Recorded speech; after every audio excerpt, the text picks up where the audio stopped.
Welcome everyone, and thank you for joining us. This afternoon's program will begin recording starting in 3, 2, 1. And now, our moderator, Francesca Runge. Good afternoon, everyone. On behalf of NOIAW, welcome and thank you all for joining us today for the book presentation and discussion. I am Francesca Runge, a NOIAW member and the moderator for this program. We are delighted to have with us today as a special guest, author Linda Cardillo. We would have preferred, of course, to have met Linda in person, but this virus has prevented us the pleasure, maybe soon in the near future. Linda Cardillo is an award-winning author who writes about the old country, the new, the tangled and embrace of family, and finding courage in the midst of loss. Since the 2007 publication of her first novel, Dancing on Sunday Afternoon, 2007 Maggie Award for Long Fiction, Linda has built a loyal following with her works of fiction, the novels Across the Table, The Boat House Cafe, 2016 got award for historical fiction, first place, The Uneven Road, 2018 Book Life Prize, semi-finalist and Island Legacy, as well as novellas in the anthology, The Valentine Gift and The Mother's Heart, and the illustrated children's book, The Smallest Christmas Tree. Our newest book, Love That Moves the Sun, is based on the passionate relationship between the artist Michelangelo and the poet Vittoria Colonna, the only woman he ever loved. Following the presentation, there will be a Q&A period.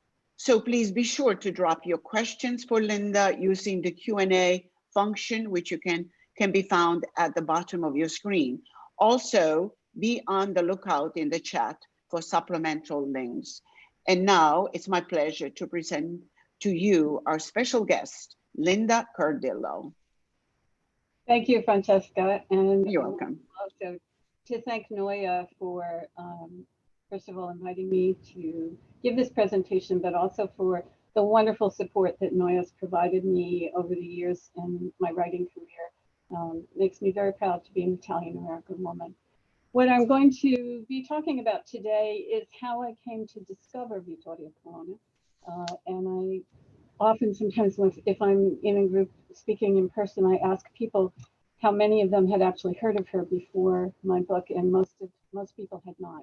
She was certainly a very obscure name from the 16th century, although at the time of her life, she was the equivalent of a superstar. And I find that as I delve into history to find more characters, that there are a lot of what I call invisible women whose stories are fascinating and who have been lost to history because most of the history was written by men. And I and a number of my colleagues who write historical fiction were trying to remedy that. So what I'm going to do is share my screen now with a series of slides to tell you how I came upon Vittoria Colonna and also what I learned about her.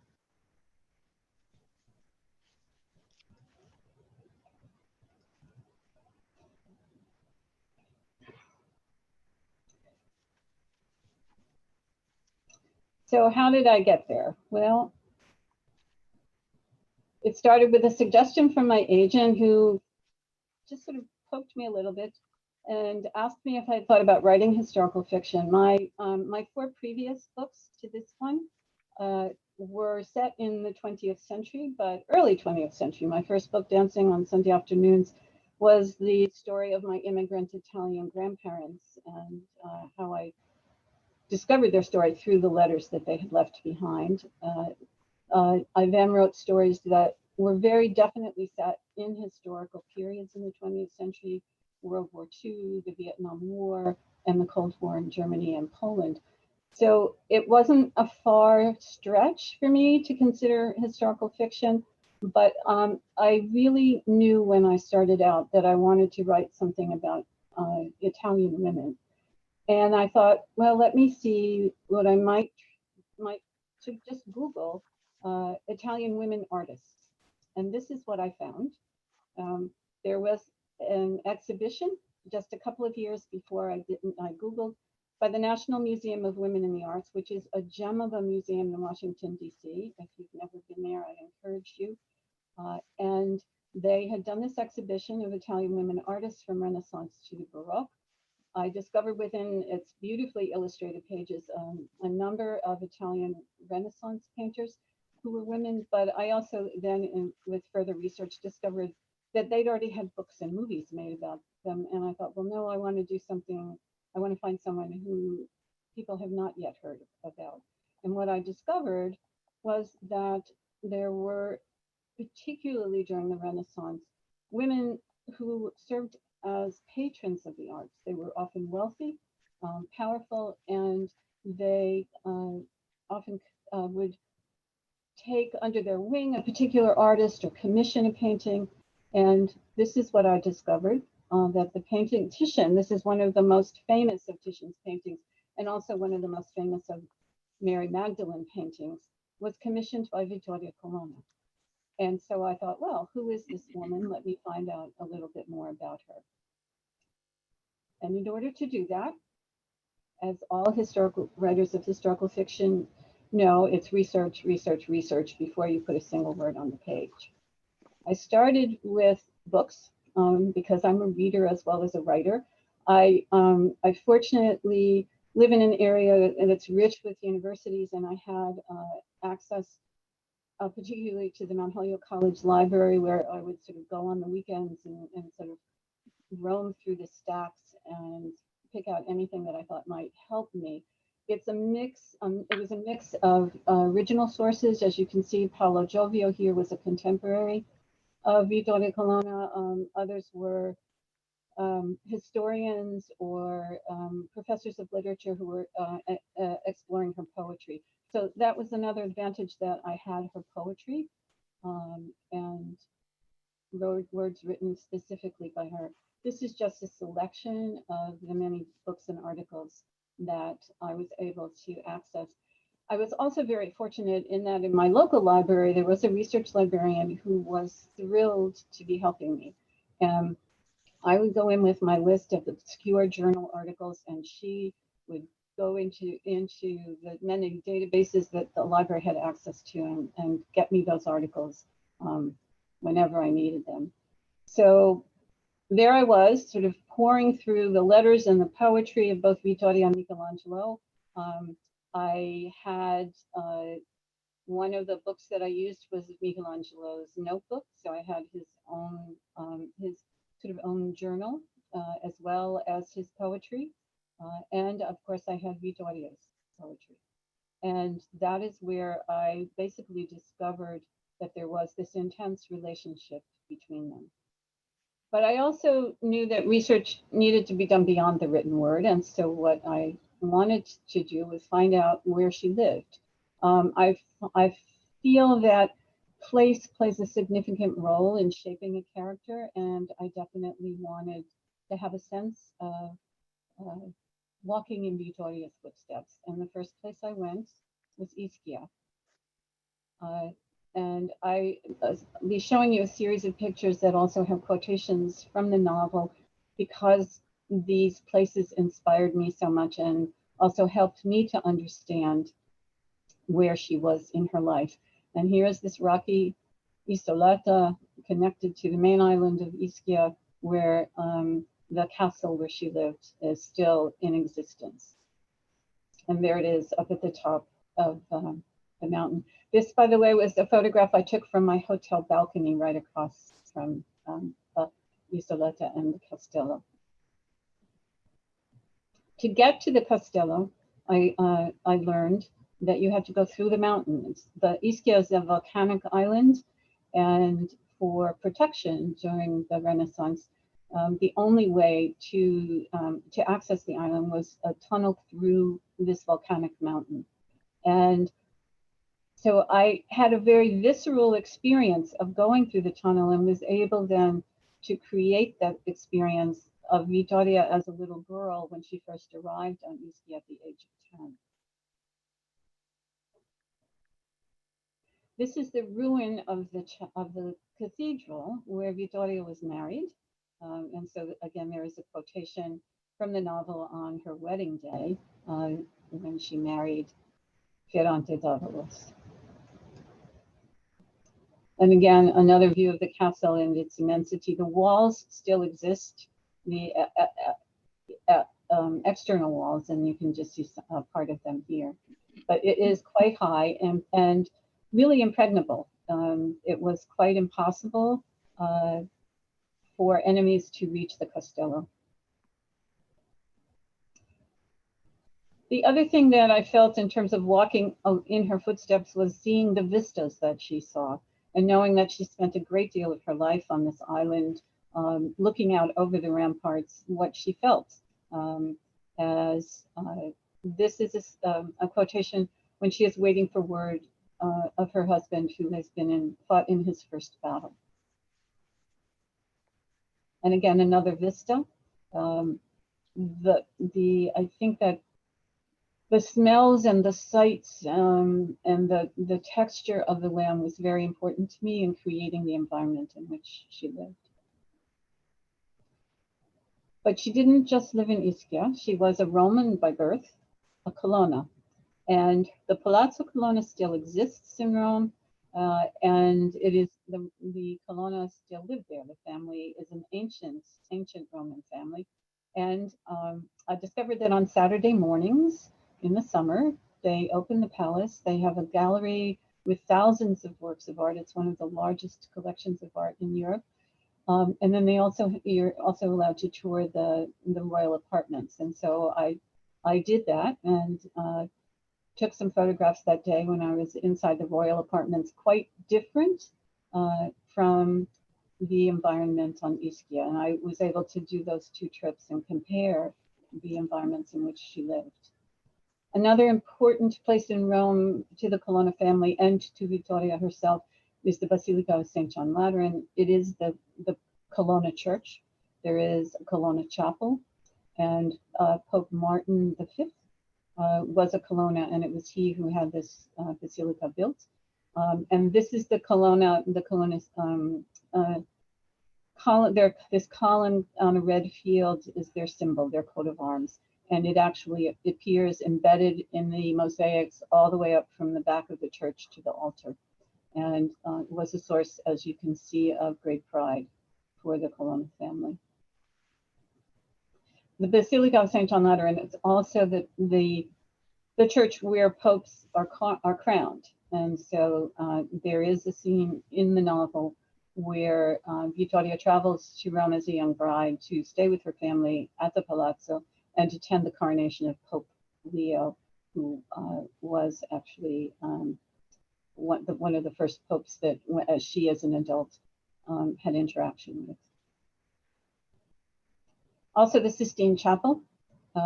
This is the altar wall, the Last Judgment that Michelangelo painted much later in his life. He painted the ceiling when he was a young man, and then it was Pope Clement who insisted that part of his legacy would be this painting, and he demanded that Michelangelo return from Florence to Rome to paint it. And it was the Last Judgment that formed the basis of the relationship between Vittoria and Michelangelo, because she heavily influenced the theology behind this painting and worked with him quite closely as he painted it. But in addition to the places that she lived, she also was a wanderer. She often did not feel at home, but she was often welcomed as a guest in several places that were important to her. Urbino was one place up in the mountains, very similar to her birthplace and outside of Rome, and where she had friends who, as I say, could provide comfort for her in a life that turned out to be quite challenging in her marriage. Ferrara was another place where she spent a great deal of time. She was very close to Renata di Francia, who's also known as Renee of France, and the wife of the Duke of Ferrara. And Vittoria was like a godmother to her. And so after she was widowed, she actually spent a great deal of time in Ferrara. Viterbo is also another place that played a very important role in Vittoria's later life, because she became involved with a radical church group of sort of spiritual leaders in the church called the Spirituali, who were challenging the patriarchy of Rome, and also exploring the role that one could have of having a direct relationship with Christ instead of one intermediated by the clergy. And then, in addition to the places that she lived, I was also interested in who her friends were. And these women played a significant role in her life. Giovanna d'Aragona was her sister-in-law, married to her brother. Maria d'Aragona was her daughter-in-law, married to her son. Renata di Francia, I've already told you about, Renee of France and Ferrara. Giulia Gonzaga was her cousin by marriage, and Caterina Civo was a friend of hers who actually was the reason that Vittoria went to Rome in 1534. She was a reclusive widow at the time, and Caterina begged her to help her petition the Pope for a religious order, the Capuchins, that were sort of under interdict from a previous Pope. And she begged Vittoria, who had a great deal of influence with the popes, as I'll get into later.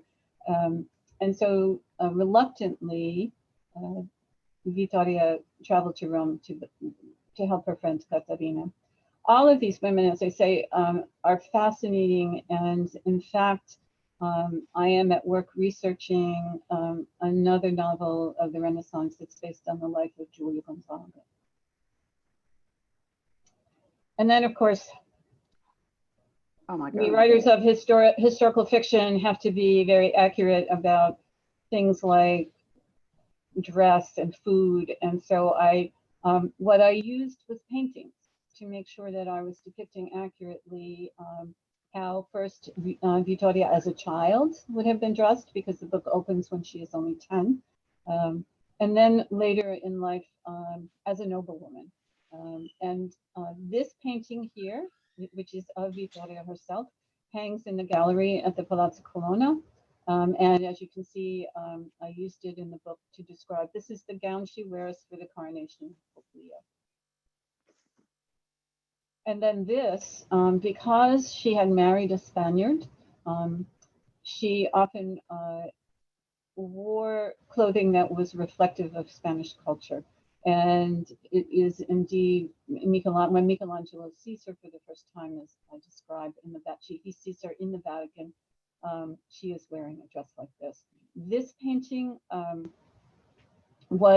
there was an exhibition at the Capitoline Museum when I was in Rome of Michelangelo, and there was a small section of work on Vittoria, and this painting was there.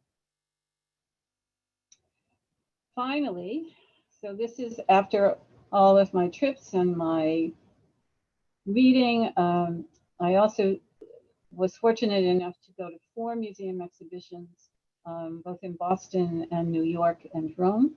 A 6-foot outline, which I will show you in a minute. The manuscript had 9 drafts, 3 working titles, and it took me 8 years to complete. It's often a question I get, and I thought I would answer it right away. These are some of my topic files. I basically had a folder for every character, a folder for the wars that were raging through Italy at the time, the food. Each place had a research folder, and so that I could have these at my fingertips. And I often worked at my dining room table, which when I put all the leaves in, it was 12 feet long, and I would have these files out and I could grab them whenever I would come to a section of manuscript and says, oh, I need to know at such and such, and I could grab the folder. And here is my outline. It's in an Excel spreadsheet. The book is quite complicated. It has 2 timelines. It opens in 1534 and moves forward to 1549, but it also moves backward to 1500 when Vittoria is 10 years old. So it's color coded. The later time period is in this sort of pink, and then the earlier years are in the beige. The voices switch back and forth. Vittoria is the predominant narrator as a first person, but Michelangelo has several chapters of his own. And so I wanted to make sure I knew whose point of view I was writing at the time. I taped all the sheets together just to see how long it was. And this is actually, it is 6 feet tall. It is a foot taller than I am, and I hung it on the wall. Many people who know me as a writer know that I write my first drafts by hand. I learned penmanship from the nuns when I was a little girl, and I continue to use it. I find that the words get from my brain to the page much faster if I have a pen in my hand. And so this is the original draft of the manuscript. But now we come to who was Vittoria Colonna after all that work, and what did I actually discover about her? And what I've done is presented her. I'm going to present her to you from the perspective of each of the important people in her life. So we start with her maternal grandmother, Batista Sforza, and to her, Vittoria was the 3rd generation of what was known as learned women. Batista was a highly educated woman of the 15th century. This painting of her and her husband, they are the Duke and Duchess of Urbino. This hangs in the Uffizi Gallery. It's a very famous painting, but Batista was a very famous woman in her own right, and very highly educated, spoke several languages, and apparently, I think at the age of 4, wrote some Latin treatise that she presented to the Pope, who was ever the Pope at that time. But because she was educated, she passed on that love of education and the importance of education to all of her daughters, one of whom was Vittoria's mother, Agnese di Montepelcio, and therefore Vittoria herself was educated. And so that is, it is through the legacy of Batista Sforza that we start with understanding who Vittoria was. Her father was the warrior Fabrizio Colonna, and she was, for him, the daughter whose marriage sealed a political alliance. And at that time, in noble families, daughters were considered the route to securing either money or nobility, or in this case, a political alliance. Fabrizio was a very accomplished military leader. He actually was one of the more successful and knowledgeable military leaders, but he switched sides from the French to the Spanish, who at that time, the Italian peninsula, which was not a united country at that time, it was split up into several city-states, republics, papal states, and the Kingdom of Naples, which was controlled by Spain at the time. And France and Spain were continually fighting over the peninsula. Fabrizio had started out on the side of the French and then switched to the Spanish side. And the Spanish king, in order to secure his loyalty, because he wasn't so sure since he'd already switched once, demanded that Fabrizio's daughter Vittoria be married to a Spanish nobleman. Costanza d'Avalos was the young girl that Costanza educated. At the age of 10, because she was betrothed to Costanza's nephew, Ferrante d'Avalos, there was a war of the Pope at the time, who was the Borgia Pope, was warring with the Colonna family and was threatening to destroy all of their castles. And so the family fled, and Vittoria's mother and her younger brothers went to Urbino to stay with the grandparents, but Vittoria herself at the age of 10 was sent to Ischia, where her betrothed, Ferrante d'Avalos, lived and was growing up under the aegis of his aunt, Costanza, who was the Duchess of Francavilla and the Chatelaine of Ischia. She was the ruler of Ischia after her brother died. She defended Ischia against the French herself, putting on armor. and was an incredibly accomplished woman of arts and political acumen, and therefore had an extraordinary influence on Vittoria's life because Vittoria arrived on Ischia at the age of 10. The reason you see two images here, this is a fresco from a fresco in the Church of Naples of Costanza, and this obviously is the Mona Lisa. The reason she is there is because there are there's sort of scholarly discussion over who the Mona Lisa actually is, and one of those theories is that it was Costanza herself who sat for the painting with Da Vinci. Her husband was Ferrante d'Avalos, and he, as I said, was he was actually a young boy.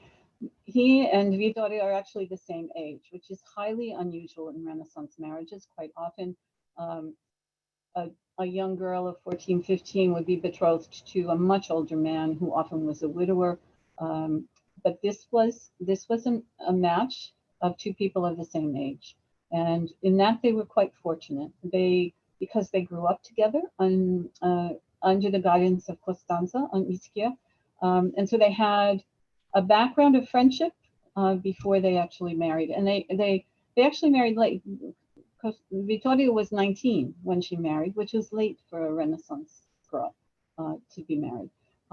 And in the early years, it does appear from the writings of both of them that they were in love with one another, that it was in the early years quite a harmonious and loving relationship.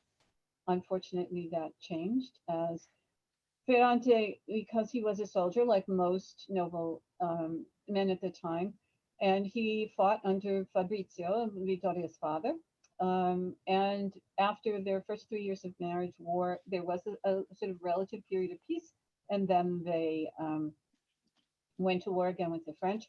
And so Ferrante left Vittoria on Ischia to remain with Costanza, and traveled north and fought and lost at the Battle of Ravenna and was taken prisoner, as was Fabrizio and the Medici cardinal who later became Pope Leo. Laura. So to Alfonso d'Avalos, who was her adopted son, Vittoria was the loving mother who transformed him from a wild child, as he was described, into a noble leader. Alfonso was a cousin of Ferrante, and his parents perished in a shipwreck when he was 9 years old. And he was sent to Ischia to live with his aunt Costanza. And at the time was literally a wild child. He was apparently quite beautiful with lots of blonde curls and just a gorgeous, gorgeous child. But as he was described as a devil in angel's disguise. And he disrupted the Castello and turned it upside down. And Costanza, by this time, who had already raised these two children, Vittoria and Ferrante, threw up her hands. And Vittoria stepped in and actually understood, this 9-year-old boy who all of a sudden his parents are dead, he's alone and in this strange place. And she understood what he was going through and took him under her wing and formed a very strong bond with him. But he too was trained to be a soldier. And the moment when she does have to let him go is a really striking moment in her life. And there is a chapter where she recognizes that she cannot hold him back from what his destiny is. Beyond her family, the literary aristocracy in the 16th century saw Vittoria as one of the most accomplished and most famous poets of her age. Her poetry was published and it was circulated throughout the literary community, and she was, as I said, a superstar. And then to the popes, she was a voice of wisdom, and she had a direct line to these 4 popes who were alive and during her adult life. They are left to right: Pope Leo X, Pope Adrian VI, Pope Clement VII, and Pope Paul III. And Vittoria was something of a diplomat for her family, particularly for her brother, who seemed often to be fighting with the popes, literally wars with the Pope. And she put a great deal of energy and time into appealing to the Pope through her writing to try to assuage the relationship between her brother and the Pope. Often to no avail, but she did try, and she was listened to. I mean, there were and she was often granted audience with the Pope, and she was considered influential in the Vatican. But she was also very influential to a group of reformers within the church, and this is the spirituality I refer to, who met in Untitled. And she was the only woman who would meet with this small group who were intensely interested in exploring a direct relationship with Christ. And this is called the benefit of Christ's death. This became, it was considered by the Vatican to be heresy. The book was banned, and yet 40,000 copies of it made their way throughout Italy. And Vittoria was one of the editors of this book and played a significant role in it. And then, of course, there was an Italian Inquisition. There was a great deal of fear about what was happening in the north with Luther and the Protestant Reformation. And the Italian Inquisition followed the Spanish. And Vittoria herself was considered a heretic. And had she lived, she probably would have been tried by the Italian Inquisition. But to Michelangelo, and this is the most important relationship in her life, she was the only woman that he ever loved. This is one of the things he wrote to her. I was desirous of doing more for you than anyone I ever knew in this world. He often drew her portrait, and this is one that is attributed to him that is definitely a Michelangelo drawing of her face. And I do include it. I've sort of imagined how she would come upon this face and recognize herself. And she definitely loved him. Mainly, he was able to get through the wall that she built up around herself after Ferrante died as a result of wounds in one of his battles. And he also died somewhat in disgrace because he was considering a betrayal of Emperor Charles V, under whom he served. So Vittoria, even knowing that he did not love her as much as she loved him, just receded into the life of a hermit on Ischia and had withdrawn from society. And as I said in the beginning, it was only through the begging of her friend Caterina Cibo that she went to Rome, and that is where she encountered Michelangelo, who was in Rome at the same time, being at the demands of Pope Clement, who wanted that altar wall painted. They wrote poetry for one another, and they also, Michelangelo, of course, did drawings for her. Some of them are lost, but this is a Pietà that he did for her. And it is understood in scholarly communities that this is Vittoria's face on the face of the Madonna. This particular drawing, this is about its life size, it's quite small. It's about 6 by 9 inches. And it resides in the Isabella Stewart Gardner Museum in Boston. And I was one of the first original pieces of art that he did for her that I was able to see myself. And it's part of my research. And she created a book of 100 poems for him as a gift. She had her secretary, Innocenzo, who had a beautiful calligraphic hand, to copy all of the poems. They were not printed, they were actually hand copied and bound together in a book as a gift from Michelangelo.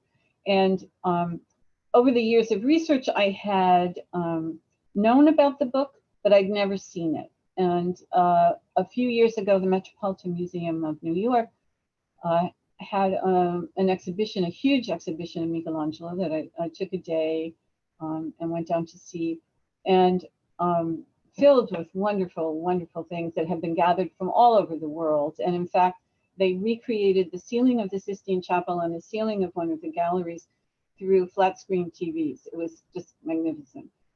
And I left that room and turned the corner, and I was in the Vittoria Colonna room. And in that room was this book under a plexiglass dome and a spotlight. And I actually took that photograph that you see there. It was a moment for me that had tremendous meaning to actually see the book itself and know what it meant for Vittoria to create it for Michelangelo. And it's much larger than I thought it was going to be. And it was about 14 inches by 14. It was a huge book, just exquisite in terms of the preparation and the calligraphy. And so this is not a painting that Michelangelo did of her. It is part of the fresco on the wall in the church in Naples. But because of its vibrant colors, I had her see herself in ways that she had never seen herself before, as through the eyes of Michelangelo, in terms of having brought her back into the world from her reclusive life on Ischia and celebrating the color and vibrancy of her own life.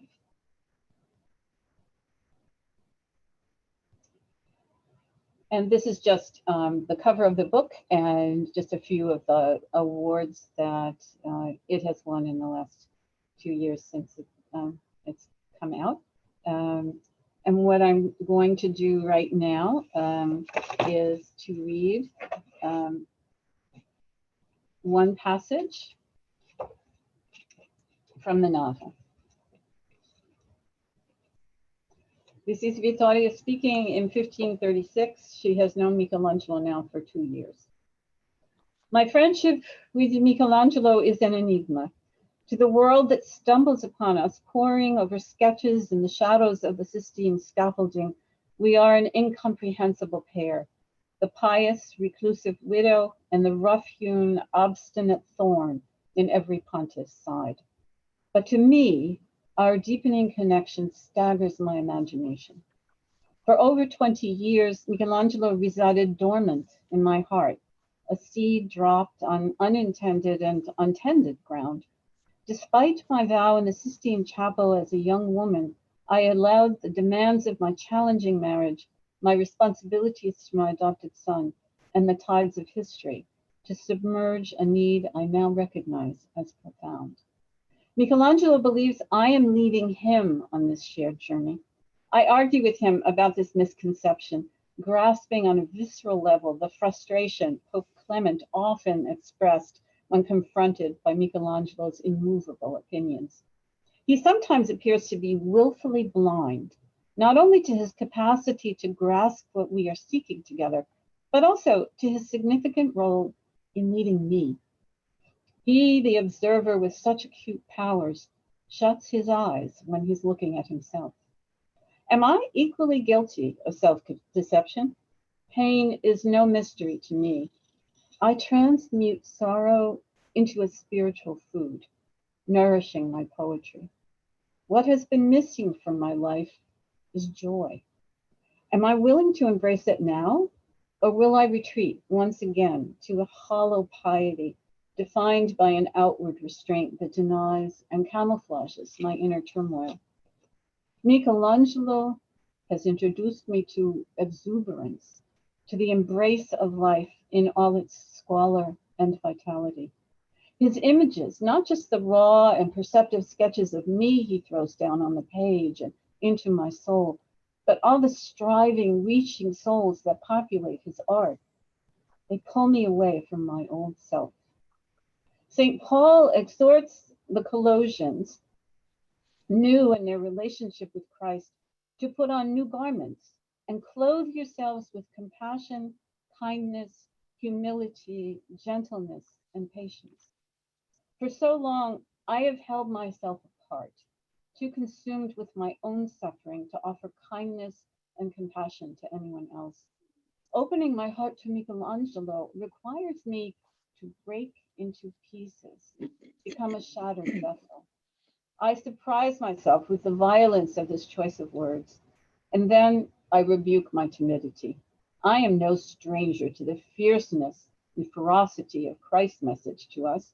If I am to change, if I'm to hope to come to Michelangelo as well as Christ as a new woman, I must demolish the old Vittoria. What astounds me in our relationship, what is so inexplicable to me, is that I actually welcome the loss of my old self. The intimacy that binds us, intellectual, emotional, and spiritual, has transformed me. The disruption Michelangelo has caused in my complacency forces me to see my life through his eyes, not mine. I am becoming Michelangelo. Thank you, everyone, for listening to me. I look forward to answering any questions that you have about anything, about the book, about my writing. Once again, thank you.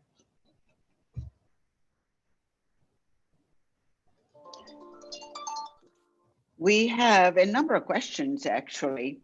The first one is from Desiree. She wants to know, while researching, did you find yourself reading any theological text? So much of your book explores the overlap between art, poetry, and religion. That's a very interesting question. And yes, I did mostly through scholarly articles of scholars who were exploring the role that the spirituality played, and really delving into what it was that they were trying to express in coming to Christianity in the way that they did. Danielle would like to know, there is a moment in your book when Victoria enters a salon of men discussing her work. Did she have any female contemporaries? Are there any self-authored narratives written by other women of time that we now know of? That's yes, and so Vittoria was certainly at the vanguard of women whose work was being published, and there was a publisher in Venice who actually was promoting the work of women and bringing it out in print. And in fact, Vittoria's sister-in-law, Giovanna d'Aragona, became a champion of women writers. She herself was not a poet, but she had the means to promote the work of women, and so she was actually quite instrumental in bringing forth several women writers in that century, for which she brought down upon herself the wrath of the Pope. Janine would like to know, did you experience writer's block at any point of your journey while writing Love That Moves the Sun? If so, well, what got you past that block? Okay. Actually, with this book, no, I didn't.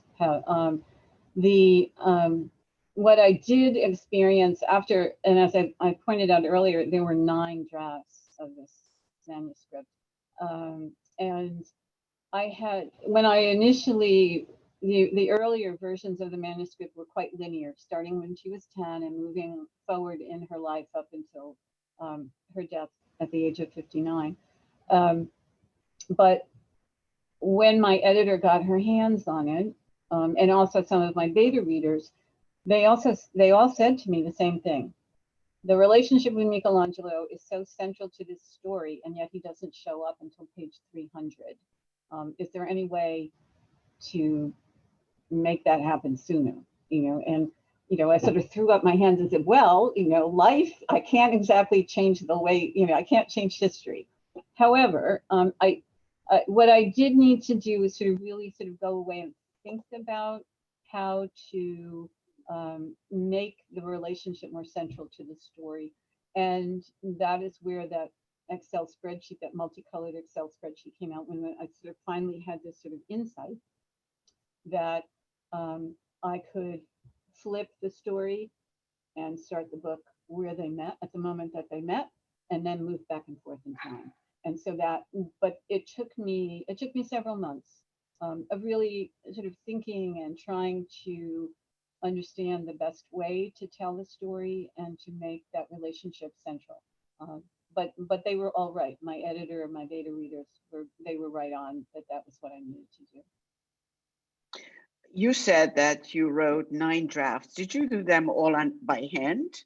No. And how long did it take you? No, I only do the first draft by hand. And then for the second draft, I then sit down at the computer and I transcribe. For the most part, there are a couple of books where I've actually had a typist take my handwritten notes and then present me with the second draft. But with this book, I sat myself down, and because I find that's that's an editing phase for me. As I'm moving the words from my handwritten draft into the computer, I can see things more clearly. And so all of those subsequent drafts were done on the computer, not by hand. Thank goodness for that. Yeah. Let's see. Betty would like to know, did you find their love letters? Can you tell us about them? Okay. So here's a very interesting story about their letters. On his deathbed, Michelangelo made his biographer promise to destroy the letters from Vittoria Colonna. So there are only 6 or 7 letters that are still in existence. And so I took that to mean, well, there were things in there that he wanted to protect her reputation with. He died many years after she did. And in fact, as you know, if you've read the book, he is at her side. He is at her deathbed, and he sits with her in vigil as she's dying. What I had was their poetry, and I think I had 2 letters that Vittoria wrote to him, and again the poetry that he wrote for her. A question from Ellie. The Davalos family is quite prominent in the Naples area where my father was born. Is there any book on this family that you consulted and that you recommend? So a specific book about the Davalos family, no. What I would really love to write a book about Costanza, because I think she is just so fascinating. She's the generation before Vittoria. And I think sort of emblematic of a lot of women, both of her generation and Vittoria's generation. As I mentioned, Italy was almost constantly at war over the 16th century and late in the 15th century as well, which meant that these warrior husbands were gone from the castles, and their wives were the ones who were running everything and defending the castle as Costanza did, and as Caterina Cibo herself did when her husband was away at war. So these women who legally had no agency in that time period, in actuality were quite powerful and quite strong. And so that is really fascinating to me. But I have not found anything about the Davalos. There's a lot about the Colonna family, but I didn't find anything about the Davalos family. Vivian and Tom, I just started reading your book. Wonderful. I'm curious about how you feel when you are imagining circumstances based on history and the responsibility involved. I often get this question, sometimes phrased as what's true and what's not true in the book. So my method, my practice is to absorb as much as I can of the history, to understand what was happening in that world, both politically and militarily and culturally, so that I have a good grasp of what life was like. And as much as I can to find the words themselves of the character. And as I said, I was quite fortunate in that I had the poetry and the journal, Michelangelo's journal and Vittoria's poetry, as well as his poetry. but the advantage of writing historical fiction is imagination, and that there are often gaps in the historical record where we don't know what happened, and we certainly don't know what happened in conversations, perhaps between two characters, two individuals. And in that regard, I feel quite free to imagine what that conversation might be, but only based on what I know about the characters, having done the research. And what I a lot of writers, whether they're writing historical fiction or simply fiction, is that, and I think it was Stephen King who said, we writers tell lies to get at the truth. And so I have no idea whether those conversations between Vittoria and Michelangelo happened in the way that I described them. But what I do know is that they are true to who those two people were in their relationship with one another. Rosalie asks two questions. Which character was most difficult to write? And the second part is, do you ever turn to family members to help you with editing? Do you allow them to read your drafts? Okay. Let's see, difficult to write.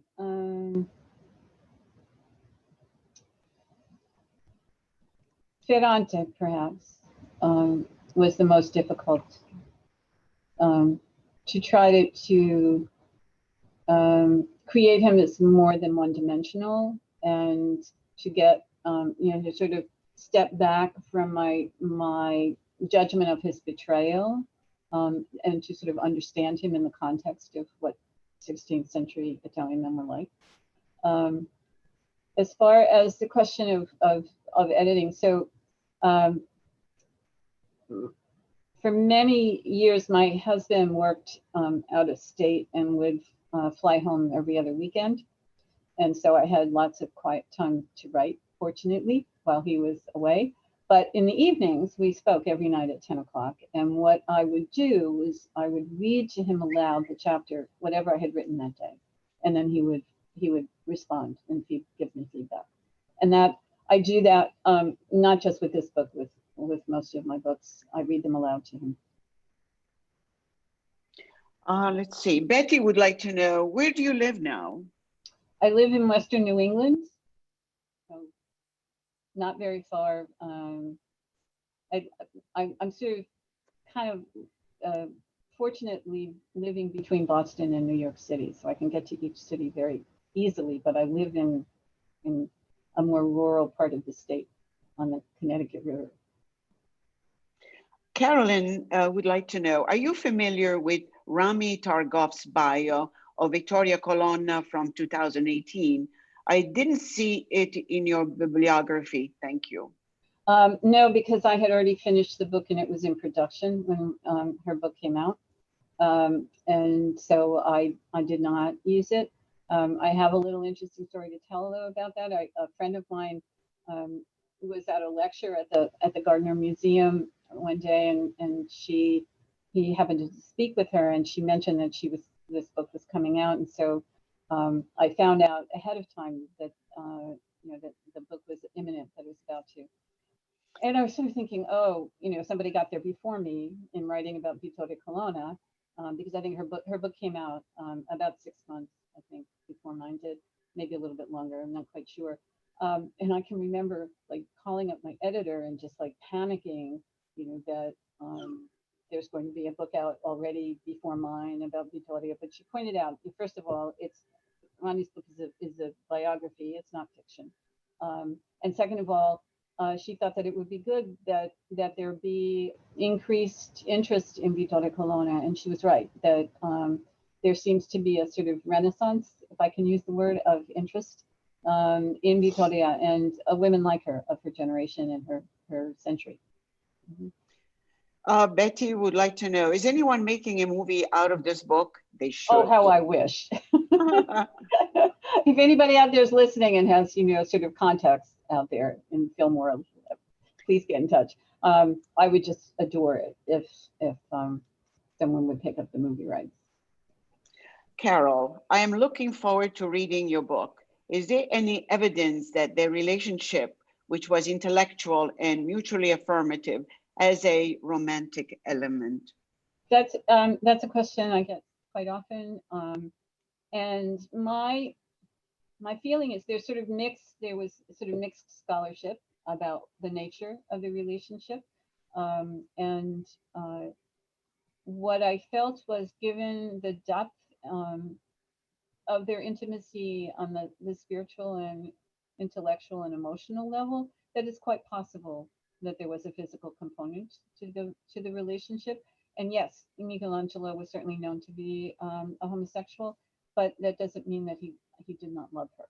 And the I chose to portray it somewhat ambiguously, and to let readers kind of make their own judgment, because there is dispute. It's not there's and there's no way to know for sure. I have a question. What was the meaning of that crazy person in the monastery when Vittoria was staying there during? Lucia de Narni. Lucia de Narni is an actual person. And I came across in my research and a notification, a little note that Lucia de Narni was in the convent of Santa Caterina in Ferrara at the same time that Vittoria was staying there. And so I thought, well, they're in the same place at the same time. It's conceivable that they could have crossed paths, although, you know, given how it's quite true that Lucia was being kept pretty much sort of away from everyone. But I just thought it was a way of showing another aspect of Vittoria and her own spirituality, and also her understanding of someone who was ostracized and isolated. So it was just it was an opportunity, given this little tiny piece of historical information that I had, that they were in the same place at the same time. We have another question coming in. Maria, who would you cast as Vittoria and Michelangelo if you were casting this film we hope for? Meryl Streep as Vittoria, without question. And Michelangelo, that's I'm not sure.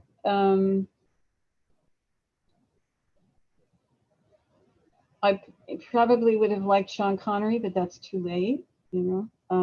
But there's probably a couple of you know, sort of Spanish actors who might fill that role. Yeah, but definitely Meryl Streep. Question for you from myself. Is there another book coming along that we should look forward to? Okay, so I'm working on two things right now. One, as I said, is the research for a book about Julia Gonzaga, Vittoria's cousin. That will be coming out later because I'm still in the midst of the research. But fortunately, she left a journal, so that's quite it's a rich primary source. What I am in the process of finishing right now is the fourth book in my First Light series. It was originally going to be a trilogy. Actually, it was originally going to be one book, and then it became two, and then it became three, and now it's going to be four. And so that'll be out in the spring of 2021, and it's based on the daughter Isabella and her life when she's a young woman. So it takes place in the 1970s. I think one more question here says, I just lost it, I'm sorry.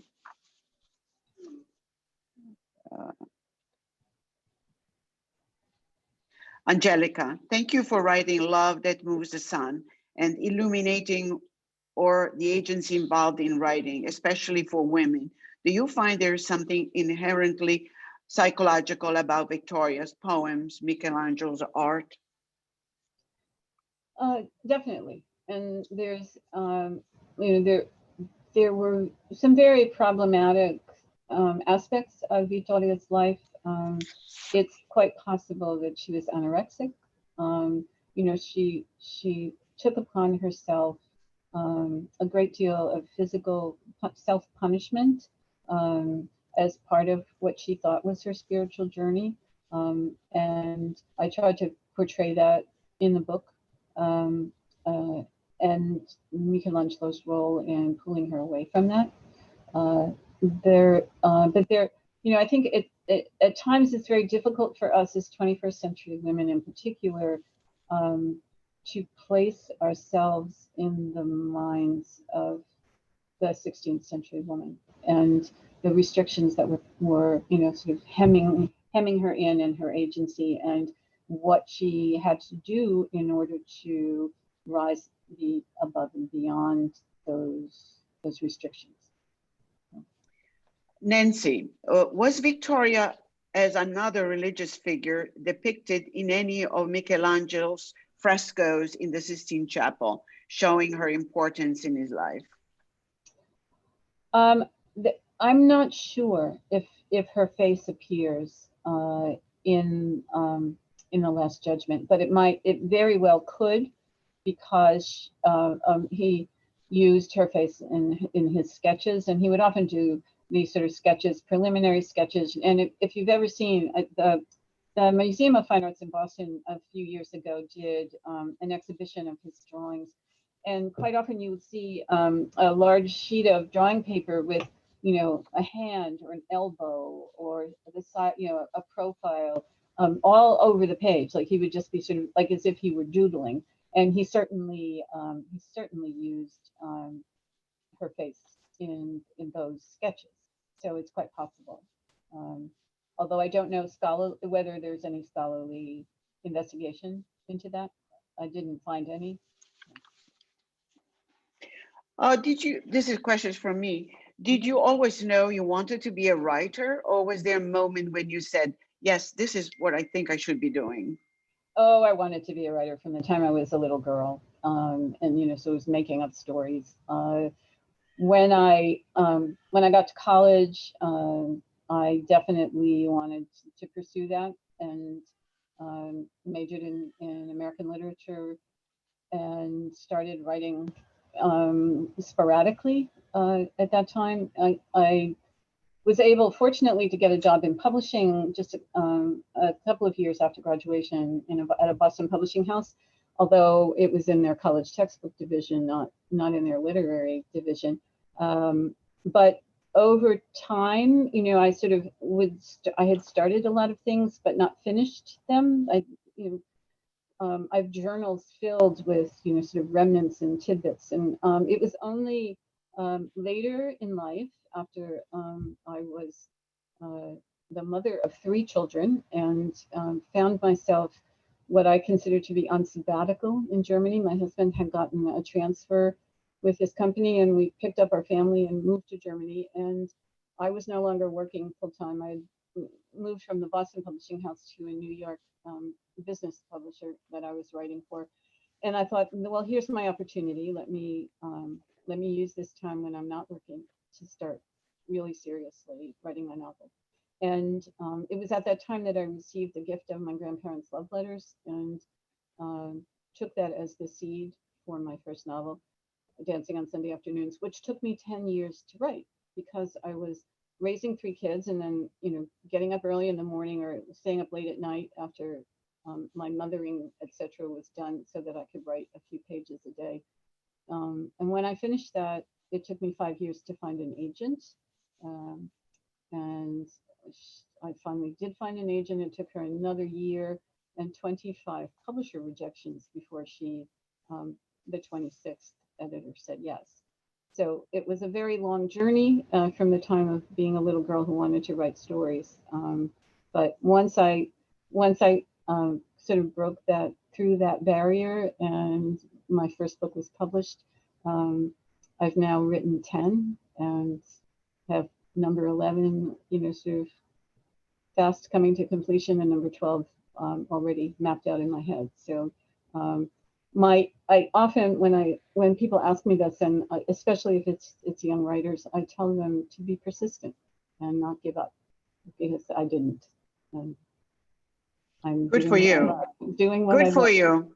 And we're excited to be the recipient of your hard labor. Thank you. Another question we have, actually we have a couple more questions. Diane, are you excited about Italian-American women writers and their future? Are we more present? Absolutely. You know, I really thrill every time I see a vowel at the end of a new author's name. And I certainly come into contact, especially through NOIAW, with other Italian-American writers. And I do think that our work is becoming more appreciated and more widespread. And I think we tell stories that relate to everyone, you know, although our stories are quite particular. I know mine certainly, a couple of my other novels are very much about Italian-American families.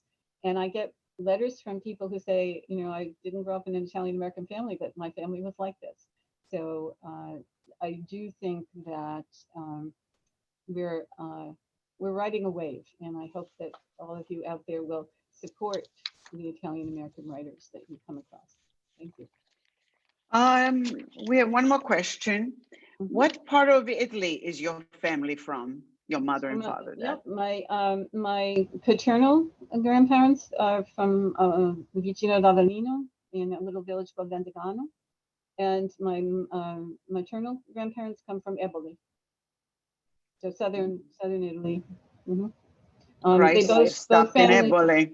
Yes, Christ stopped in Eboli. Stopped exactly. in Eboli. Yeah, exactly.